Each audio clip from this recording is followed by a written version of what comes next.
I'm ready to go and take this clay, work on the potter's wheel, but before I do that, the clay has to be prepared.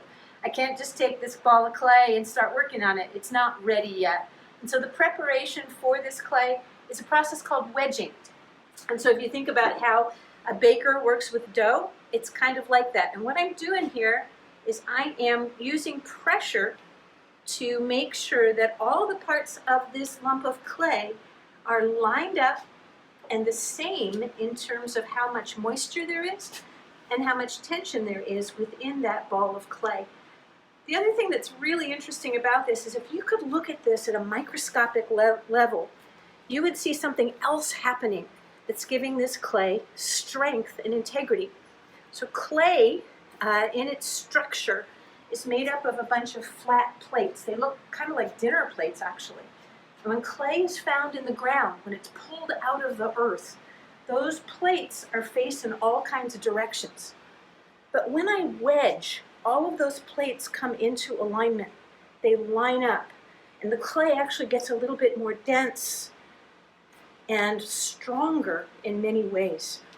So this process helps to align that clay in that way. Now it happens that this clay that I'm working with right now is new clay. It's been newly shaped and formed. And because of that, it is fairly soft. And in order to give it more strength, there's something that I can do. I can add something to this clay called grog. So this is grog. It's a powder. It looks like this. By adding it, it feels like sand. By adding the grog to the clay, I'm going to change this clay in some really significant ways.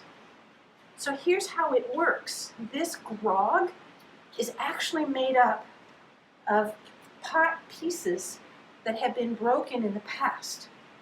Clay that has been already fired. Something happened to it, it broke, it got dropped. It wasn't what the potter wanted it to be. And these broken pieces of pottery are still useful to the potter. These get ground up and they create this grog. And this older, stronger, fired clay gets worked into the fabric of this clay, into its very structure. And as it does, that clay, that experienced clay that's been through so much, that's been through the kiln, that's been through the fire, that's been through the hardship of being shattered in the past, gives new strength and resilience to this brand new clay that hasn't been through those experiences. It communicates strength, resilience, and experience to the clay that is new.